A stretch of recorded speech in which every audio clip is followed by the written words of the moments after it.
Hello my gingers and chilies, welcome back to my channel Chemistry ka Bachchan. So today Professor Piyush Sharma is going to take nitric acid from 10th class ICSE. That is the third compound. We already did HCl. Those who have not seen, please see it.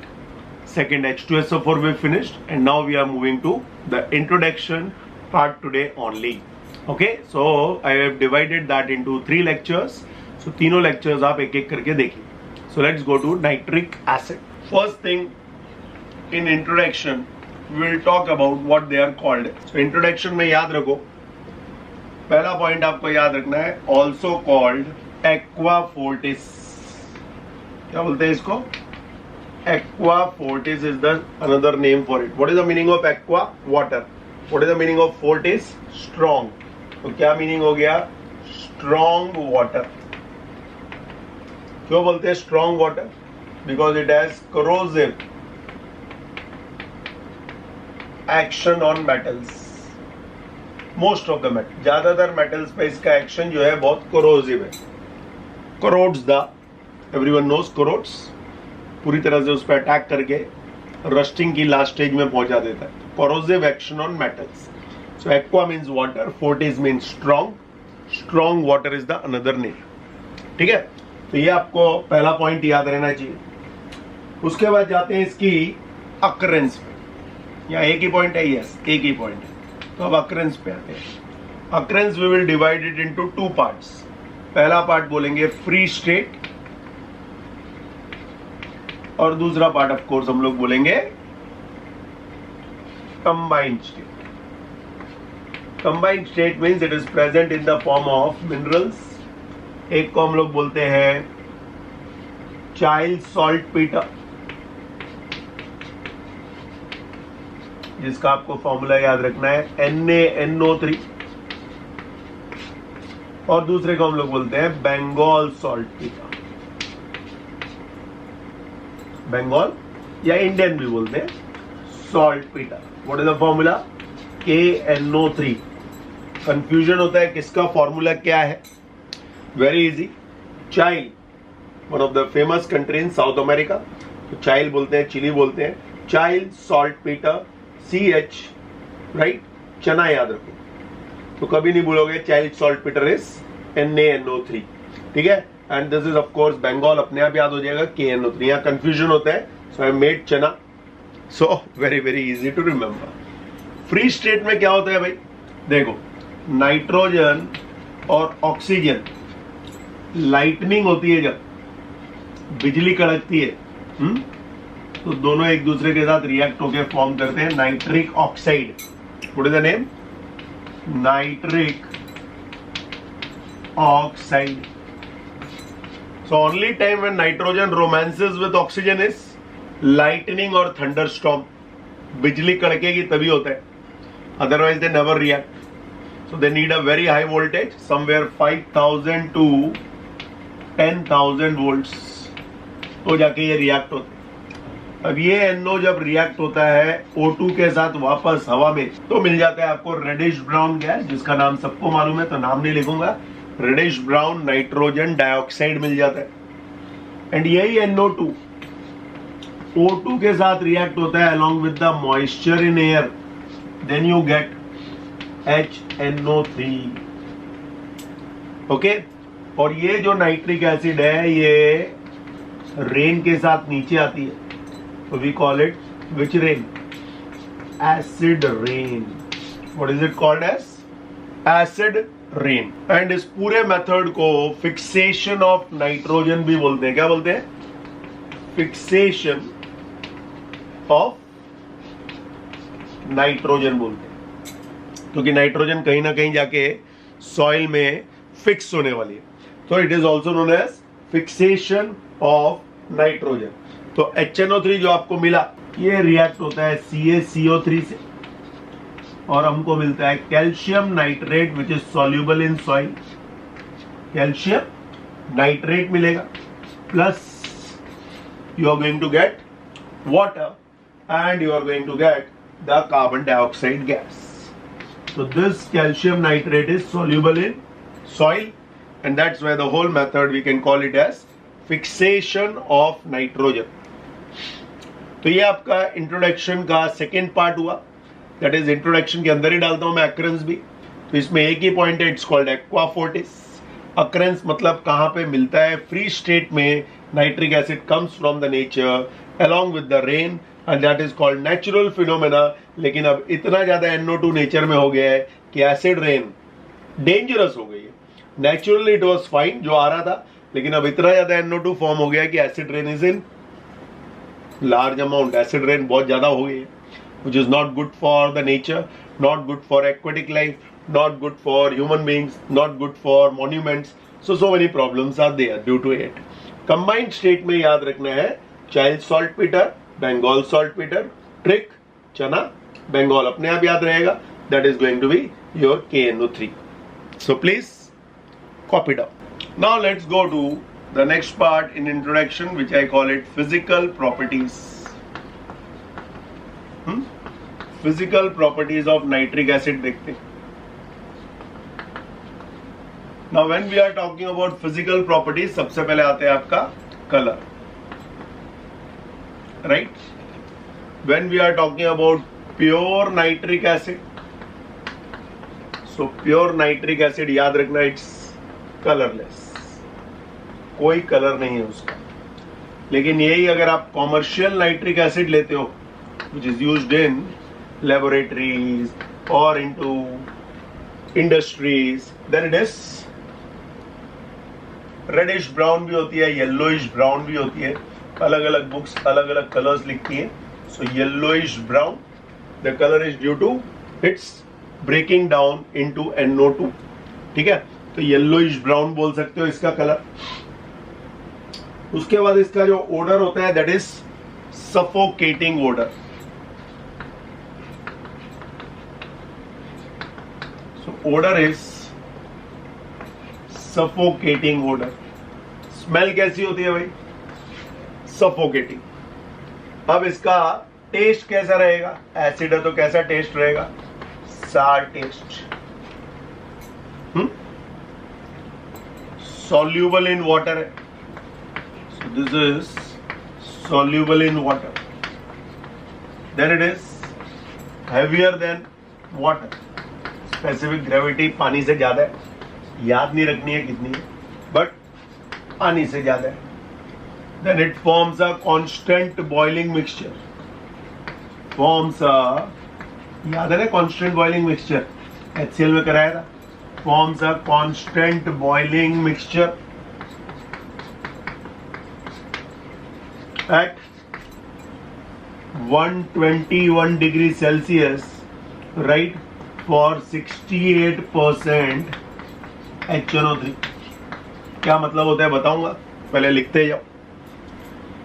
So forms a constant boiling mixture at 121 degrees Celsius for 68% HNO3. ठीक है, इसका actual boiling point होता है 86 degree Celsius, जिसको याद रखना है आगे साइंस लोगे तो.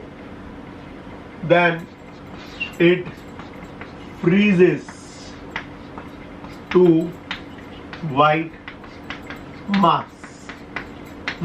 फ्रीजिंग पॉइंट या मेल्टिंग पॉइंट अपने को याद नहीं रखना है, but it freezes to white mass, वो याद रहेगा तो that is going to be helpful. So this are the 7 points which we all have to know. Colour में मेरा कोई काम नहीं है, याद रखना है. क्यों हो जाता है yellowish brown? Because HNO3 decomposes down into reddish brown NO2. Suffocating odour है, डिफिकल्ट है. अगर आपके वेपर्स इनहेल कर लिए तो. सार टेस्ट है, टेस्ट करना मत. soluble in water है. So heavier than water है, that is on fact based. Forms a constant boiling mixture. क्या होता है constant boiling mixture? That means if you are going to take 68 ml HNO3, कितना? 68 ml HNO3 लिया और 100 में से माइनस करो 68 को, कितना हो गया? हो गया आपका 32 ml पानी लिया. तो ये mixture mainly is called a constant boiling mixture in case of HNO3. और ये एक बार आपने मिक्सचर बना लिया तो इसको आपको जितना बॉईल करना है करते रहो, कोई फर्क नहीं पड़ेगा. जितना भी बॉईल करोगे कोई फर्क नहीं पड़ेगा। उसका रीजन है, उसका रीजन क्या है कि जितना ml 68 ml और 32 ml का जो प्रपोर्शन है, that composition is going to remain constant, it will not change. इसलिए इसको बोलते हैं कांस्टेंट बॉइलिंग मिक्सचर। एक बार आपने ये बाइनरी मिक्सचर बना लिया, बाइनरी मतलब दो कंपोनेंट्स का mixture, then if you boil it you are going to find that the composition of the mixture remains constant and that's why it is called a constant boiling mixture. ठीक है, तो you cannot concentrate it beyond 68% under normal conditions. लेकिन अगर आपको इसको concentrate करना है beyond 68%, then you can do it, लिख लो method, by distillation under reduced pressure. क्या होता है 10th में जानने की जरूरत नहीं है, but it is called a distillation under reduced pressure, मतलब वैक्यूम की प्रेजेंस में आप इसको कर सकते हो। ओके, और you can use conc H2SO4, उससे भी हम 98% HNO3 प्रिपेयर कर सकते हैं, which is called fuming nitric acid. इसको नाम लिखना है, लिख सकते हैं, 98% HNO3 बना सकते हो by conc H2SO4 and it is called what I told you, it is called fuming nitric acid. तो ये आपको पॉइंट क्लियर हो गया, राइट। सो इसमें यही इंपॉर्टेंट पॉइंट है भाई, कांस्टेंट बॉइलिंग मिक्सचर अगर आ गया तो कि कांस्टेंट बॉइलिंग मिक्सचर होता क्या है, तो HCl में भी समझा है, वापस समझा दिया। सो please remember about its temperature 121 degree Celsius पे ये फॉर्म होता है, और कितना परसेंटेज रहता है HNO3, 68% ही रहेगा, याद रखना, भूलना मत। Okay, copy down. Now let's go to one important give reason, and the give reason is HNO3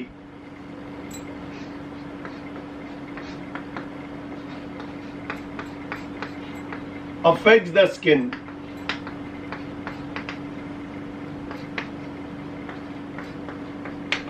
if it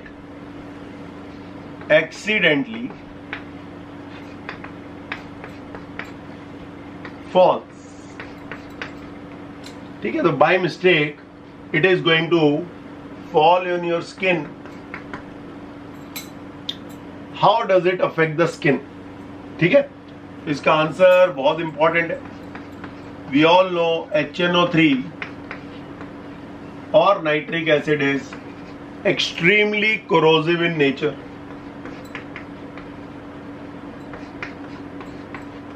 Extremely what in nature? Corrosive in nature,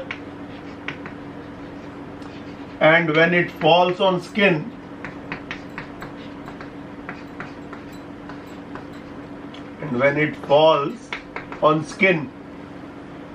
it reacts with skin protein। Skin का protein, ये पूरा protein है आपका, and forms a compound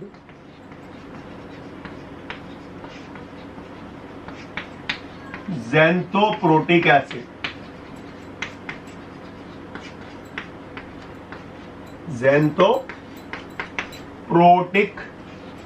acid, and skin turns yellow।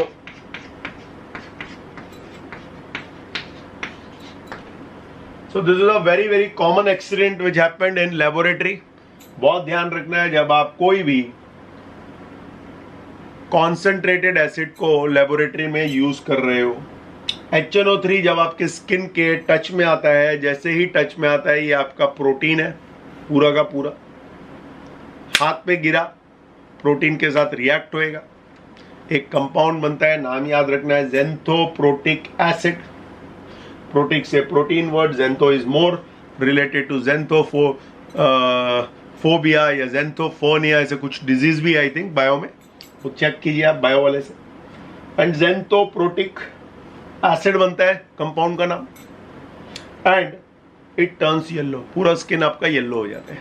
So very important question with respect to board exams, please copy down। Now first we have to talk about when uses of nitric acid it is used for making explosives. कौन कौन से explosives बनाता है? Tri nitro toluene. Formula याद करने की जरूरत नहीं है 10th में, and in short form it is called TNT। Then it is used for making TNG। तो T मतलब ट्राई, N मतलब नाइट्रो, एंड G का फुल फॉर्म लिख देता हूं glycerine. And it is also used for making TNC, that is again tri nitro, and C stands for what? Cellulose.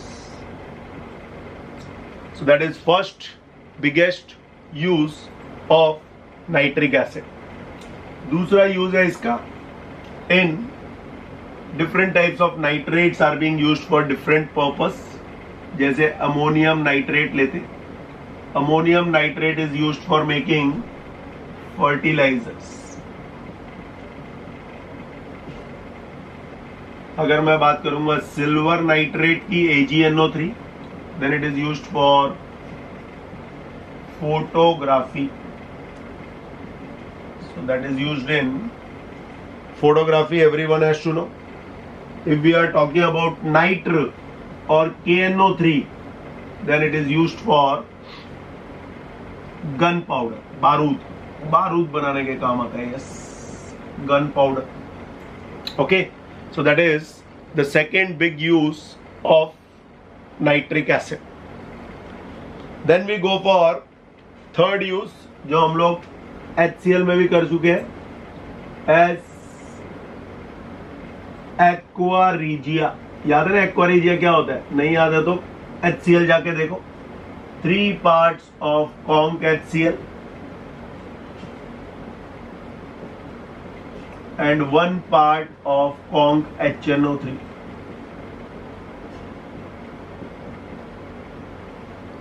Right, so we all have to know noble metals है जैसे कि gold और platinum mainly. Silver तो क्या dilute HNO3 में भी dissolve हो जाते हैं, बट गोल्ड एंड प्लेटिनम है, they can only be dissolve in what? Aqua regia. Okay, उसमें घुल जाएगा। So gold and platinum are being dissolve.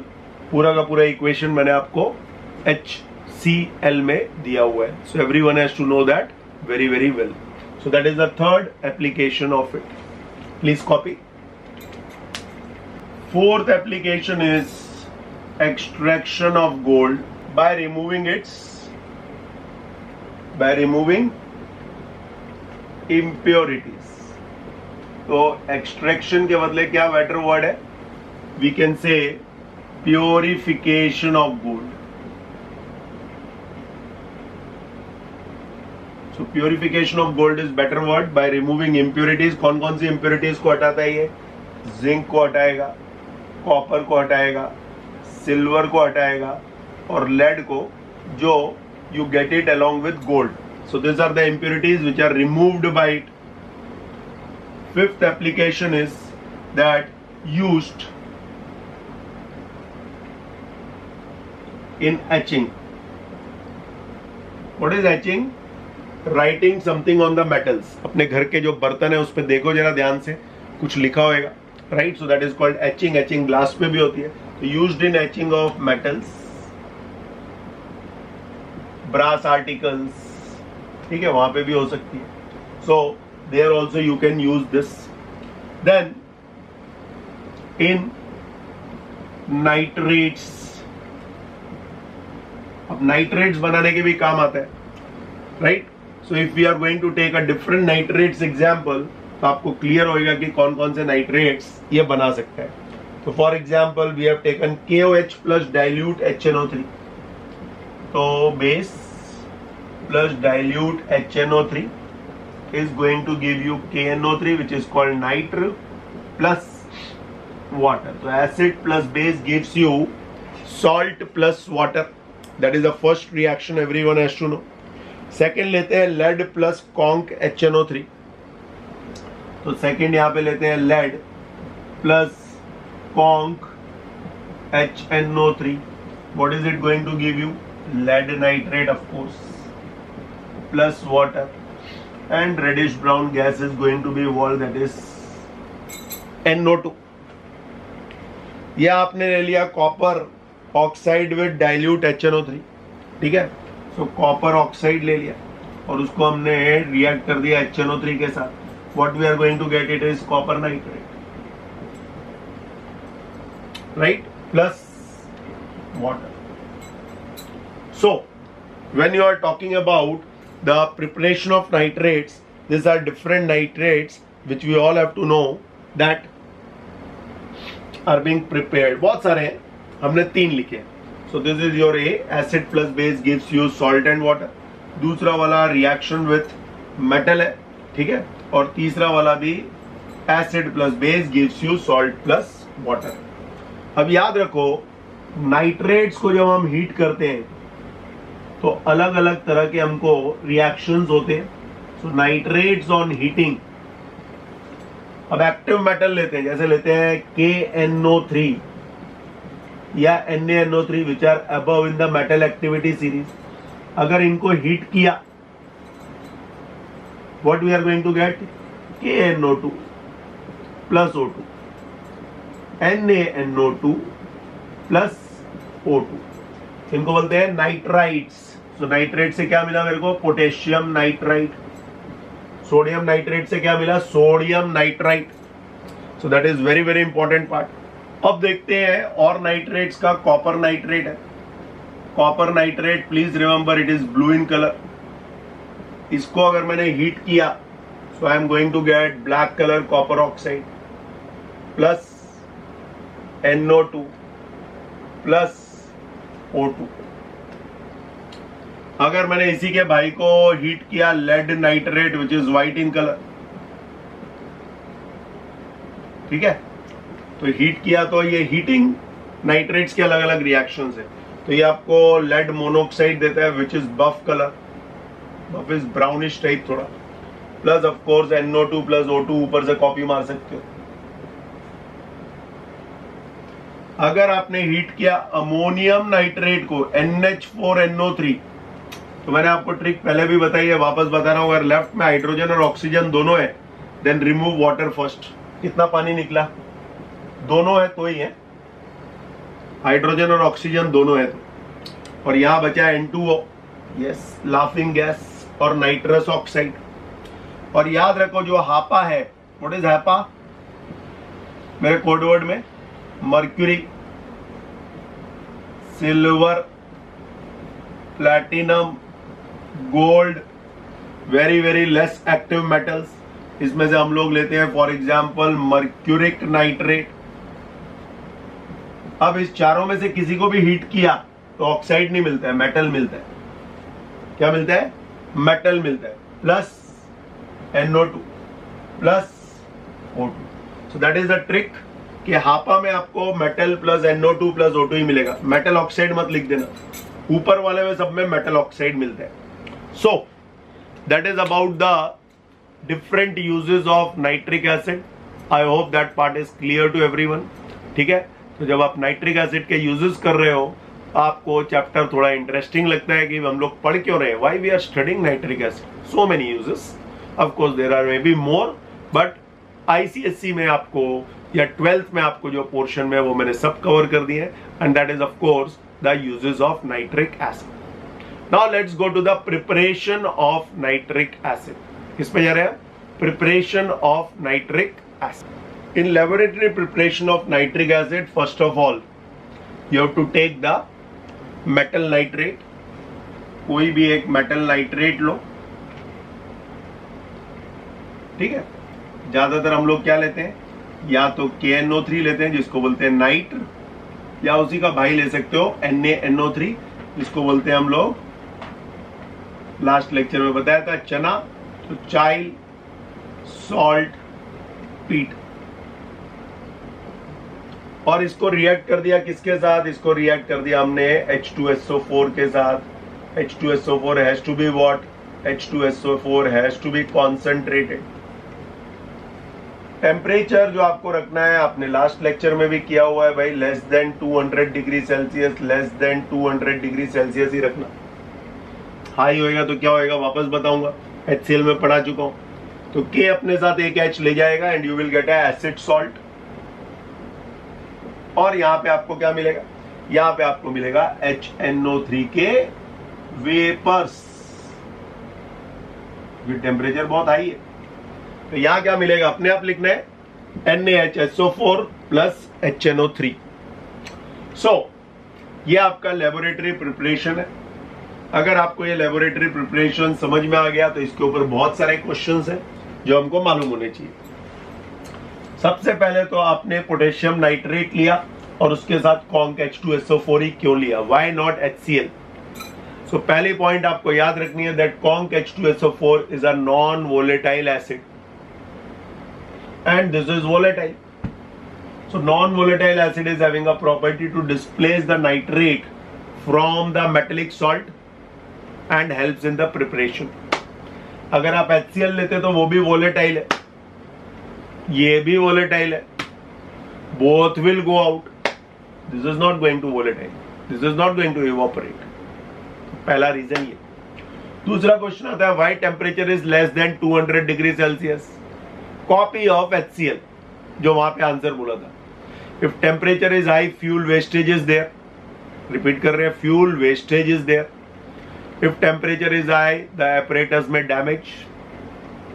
If temperature is high this KHSO4 और वहां पे क्या मिलेगा Na2SO4 और K2SO4 forms a crust on the surface of a glass which is very difficult to remove. Same reasons अगर HCl के याद है तो HCl का वीडियो हो चुका है, नहीं मालूम है तो देख सकते हो, वापस नहीं लिखूंगा।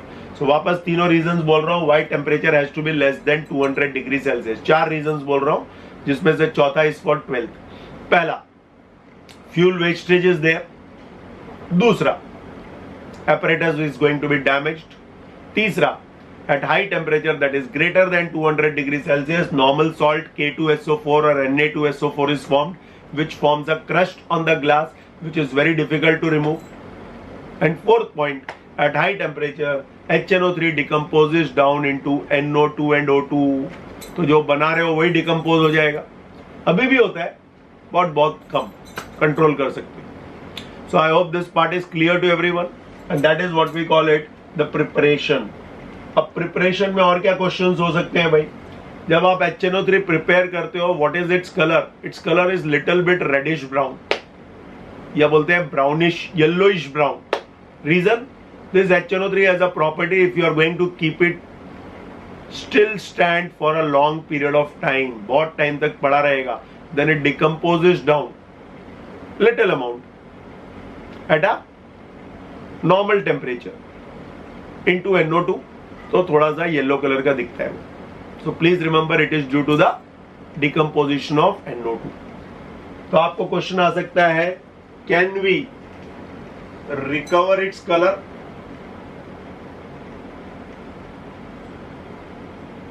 वापस इसको प्योर व्हाइट ला सकते हो? यस ला सकते हो। कैसे ला सकते हो, या तो आप डाइल्यूशन कर लो, डाइल्यूशन मतलब पानी डालो। If you are going to put more water in HNO3, then what is going to happen? You are going to find कि NO2 is soluble in water and due to that it will settle down in it. So yellowish brown से वापस क्या हो जाएगा? It is going to become pure white या colorless. दूसरा चीज आप कर सकते हो bubbling of air or CO2. So if you are going to bubble the air or carbon dioxide in it, again what is going to happen? That is going to be converted from the color called your yellowish brown से वापस वो convert हो जाएगा because it drives out the NO2 which is being present into it and due to that it will retain its color back. तो ये दो reasons है जहां पे आप उसको कोई भी अगर एक पूछे तो डाइल्यूशन सबसे इजी है, पानी डाल दिया, और बबलिंग ऑफ एयर किया तो NO2 is going to be thrown out. ठीक है, so that is what we call it mainly the give reasons के पॉइंट्स जो आपको याद रखने। और कोई गिव रीजन? यस, एक और क्वेश्चन आपको पूछ सकते हैं that is molar ratio of reactant is 1:1 only. इन दोनों का जो रेशियो है रिएक्टेंट्स का, why the molar ratio is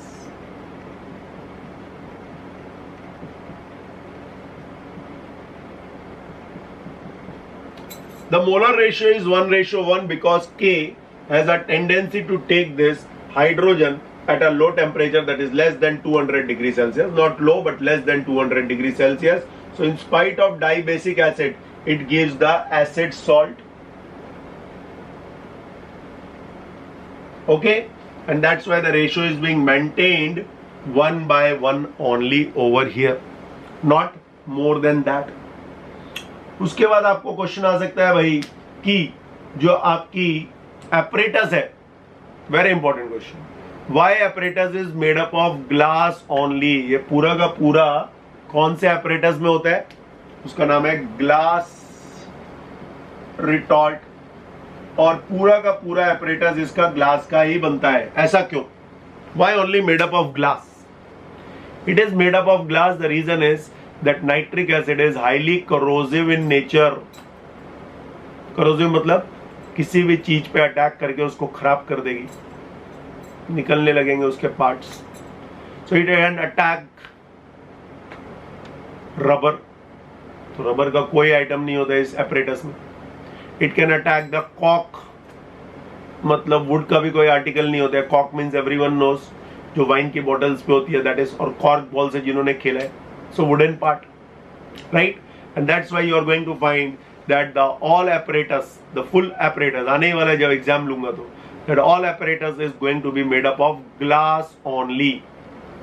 और अगर आपको इसको टेस्ट करना है कि ये आपकी नाइट्रिक एसिड ही है, तो मैं लास्ट में टेस्ट में बताऊंगा।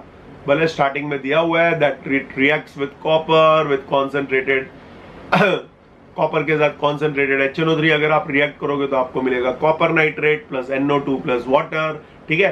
एंड NO2 को बाद में आप टेस्टिंग कर सकते हो, बट वो मैं ब्राउन रिंग टेस्ट आपको लास्ट में बताऊंगा, अभी नहीं, टेस्ट में बताऊंगा।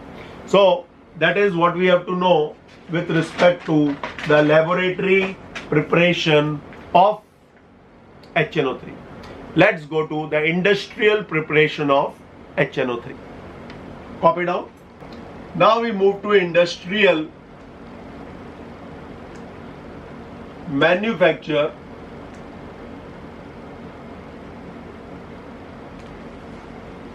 and industrial manufacture of nitric acid is called which method? नाम याद रखो, Ostwald's process.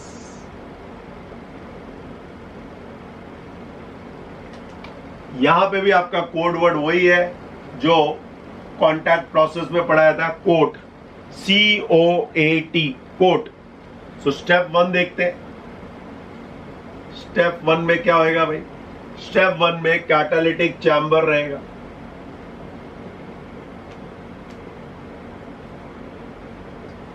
Catalytic chamber means कहीं ना कहीं कैटलिस्ट होएगा, और यहाँ पे 45-46 इक्वेशन याद रखनी है। If you remember from 9th class, क्या होती है 45-46 इक्वेशन? इसका दूसरा नाम है कैटालिटिक ऑक्सीडेशन ऑफ, या लिख देता हूं, दूसरा नाम है जिसको याद रखना है कैटालिटिक ऑक्सीडेशन ऑफ अमोनिया। तो मैंने ड्राई अमोनिया गैस ली और इसको ट्रीट किया 45-46 ने एयर के साथ, dry air and dry ammonia. And यहां पे हमने लिया platinum as a catalyst, platinum gauze भी बोल सकते हो, and temperature is somewhere 700 to 800 degree Celsius. 800 is better. अब आपको क्या मिलेगा? आपको मिलेगा nitric oxide, of course gas है, और ऑफ कोर्स वाटर वेपर, और heat is going to be evolved. Heat is going to be evolved means it is which reaction? Exothermic reaction. कौन सा रिएक्शन है ये? Exothermic reaction है। So please remember that.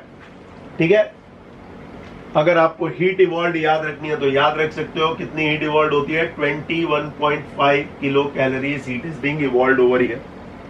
अब पहले स्टेप में you all have to know C stands for catalytic chamber, याद रखना है, और यहां पे आपको नाइट्रिक ऑक्साइड मिला।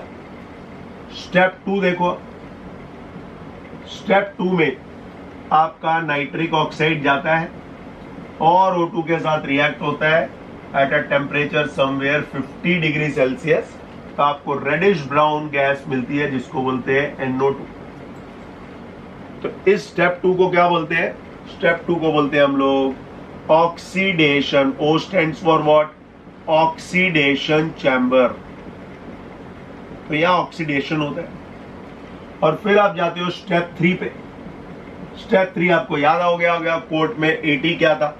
80 था in case of sulphuric acid also absorption tower.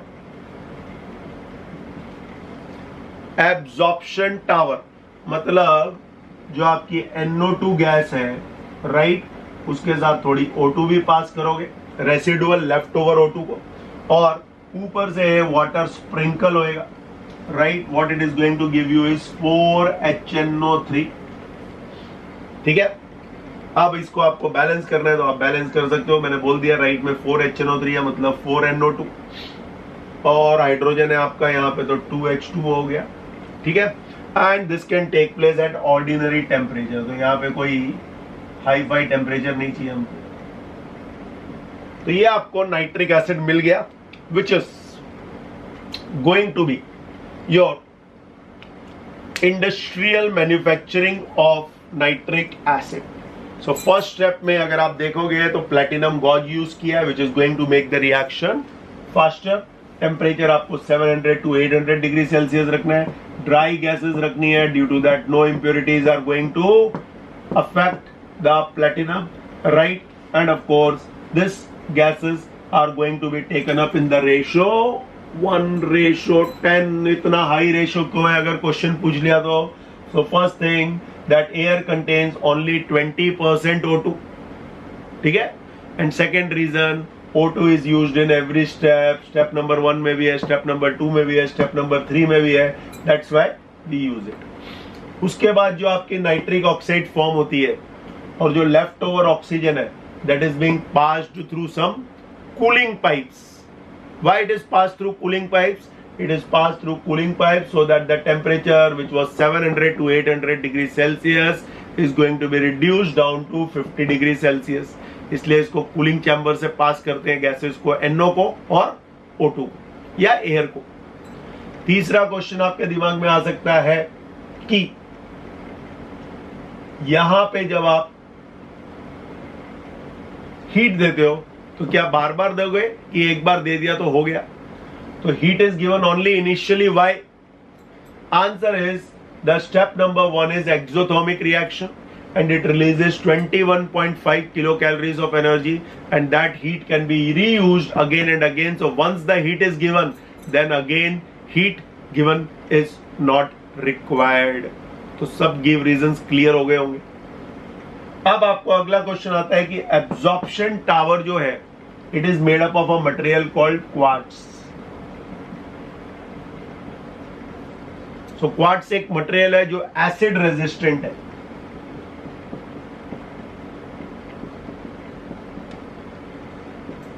So absorption tower is made up of steel, और उसकी जो अंदर की लेयर होती है वो पूरी की पूरी क्वार्ट्ज लेयर से बनी होती है। तो जब नाइट्रिक एसिड के आपके वेपर्स या नाइट्रिक एसिड के आपकी मैन्युफैक्चरिंग होती है, they are acid resistant. They are acid resistant. Is it clear to everyone? So very good question that why quartz is being used in absorption tower, because it is acid resistant. So ये कुछ questions हैं जो अब आपको याद रहने चाहिए। We will see it कि क्या कोई पॉइंट रह तो नहीं गया।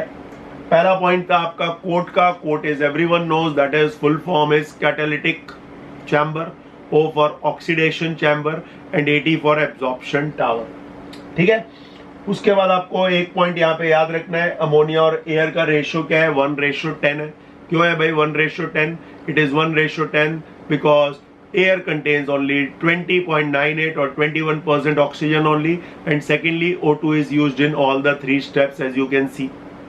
ठीक है, तीसरी चीज है, कोई पूछ सकते हैं कि ये जो अमोनिया है वो कितना कन्वर्ट हुआ into NO, because NO is used in second step. तो लिख लो 95% ammonia is converted into NO. 95%. 5% किस में रह गया? 5% is water vapor and 5% is leftover O2. ठीक है, तो 95% कन्वर्जन होता है, इसलिए ये मेथड यूज किया जाता है। ओके, नेक्स्ट क्वेश्चन आता है कि प्लैटिनम ग्लॉस को इनिशियली क्यों हीट करते हैं, बता चुका हूं मैं। It is being heated initially only because the reaction is exothermic, the heat which is evolved can be reused again and again. उसके बाद आपको मैं कूलिंग पाइप्स के बारे में भी बता चुका हूं, right, so that also everyone knows. Then why low temperature is used in oxidation chamber? Low temperature is used in oxidation chamber, ठीक है। Reason number 1, it facilitates easy oxidation of NO into NO2, लिख लो, it facilitates Fa, Ci, Li, Ta, Tes, so it facilitates easy conversion of nitric oxide to nitrogen dioxide. And second thing, it minimizes the decomposition of NO2 gas, ना तो वो भी decompose हो जाएगी N2 और O2 में, so it minimizes the decomposition of NO2 gas। तो high temperature आपको यूज नहीं करना है, प्लीज रिमेंबर। फिर मैंने बोला था absorption tower is packed with quartz in layers, वो भी मैं आपको बता चुका हूं why. First thing, it is acid resistant. Quartz is what? Quartz is a material which is being there in the inner lining of steel tower. So it is acid resistant, भूलना नहीं है, okay? And layers also help in the slow movement of NO2 gas. ऊपर से water sprinkle हो रहा है, ठीक है, तो दोनों का reaction आराम से होता है, and you are going to find that you are going to get HNO3 by that movement.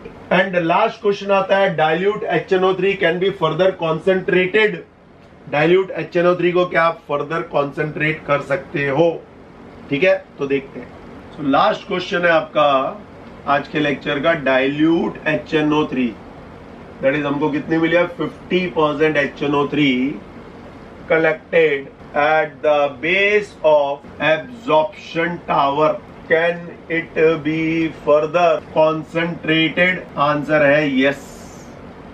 It can be further concentrated. ठीक है, how you are going to concentrate?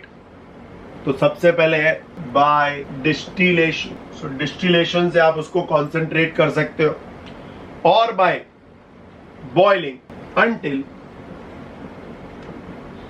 a constant boiling mixture is obtained, तब तक आप ये कर सकते हो। What is constant boiling mixture? सबको मालूम है। So boiling point हो जाएगा तब 121 degree Celsius, and you are going to get 50 से कितना हो गया, 68% HNO3 हो जाएगा। और भी कर सकते हो, यस,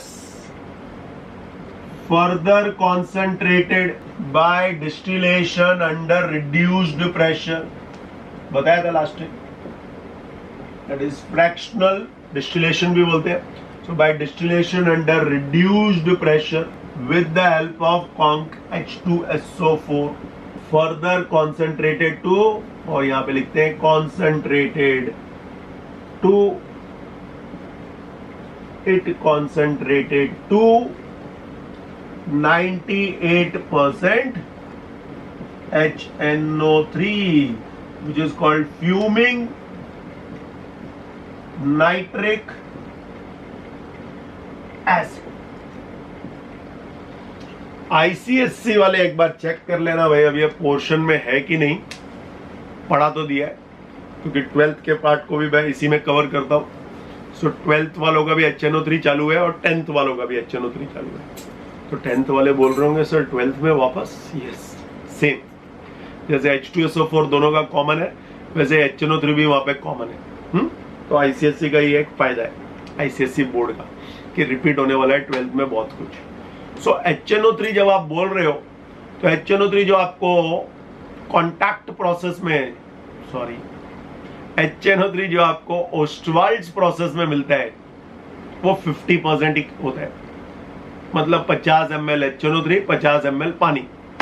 तो अगर मेरे को इसको फर्दर कॉन्सेंट्रेटेड करना है भाई कि ज्यादा HNO3 और पानी कम हो, तो पहला मेथड तो बहुत इजी है, डिस्टिलेशन। उड़ाओ पानी को। कब तक उड़ा सकते हो? तब तक उड़ा सकते हो जब तक आपको कांस्टेंट बॉइलिंग मिक्सचर नहीं मिला। क्या होता है कांस्टेंट बॉइलिंग मिक्सचर? एक टेम्परेचर के बाद there will be a equal proportion of water and acid, it will not change. उसको बोलते हैं कांस्टेंट बॉइलिंग मिक्सचर। वो टेम्परेचर है 121 डिग्री सेल्सियस। वहां पे आपको 68% HNO3 मिल जाएगा, मतलब 18% बढ़ गया। अब आपको अगर और हाई चाहिए तो आप डिस्टिलेशन करोगे, but under reduced pressure. Reduced pressure मतलब लो बॉइलिंग पॉइंट पे in the presence of H2SO4, तो आपको मिलेगा 98% HNO3, मतलब फ्यूमिंग नाइट्रिक एसिड। बुलबुलाता की गुलगुलाता, क्या बोलते हैं हिंदी में, I don't know, right? Acid, तेजाब एकदम निकल रहा है 98%। स्किन पे गिर गया, पूरी स्किन खा जाएगा, corrode down the whole skin. So dangerous it is. That's why this should not be used, right, by small children and also by even adults. directly आप टच नहीं कर सकते and you cannot take it just lightly कि यहाँ है। so आज के लिए हमारा पार्ट यहीं पे खत्म करते हैं। अगले लेक्चर में we are going to finish HNO3. what I am going to teach you chemical properties of HNO3 and एक ब्यूटीफुल टेस्ट भी करेंगे जिसको बोलते हैं ब्राउन रिंग टेस्ट, जो ICSE के पोर्शन में नहीं है बट 12th वालों के लिए कराऊंगा। ठीक है? So that's all for today. See you in my next lecture. ciao।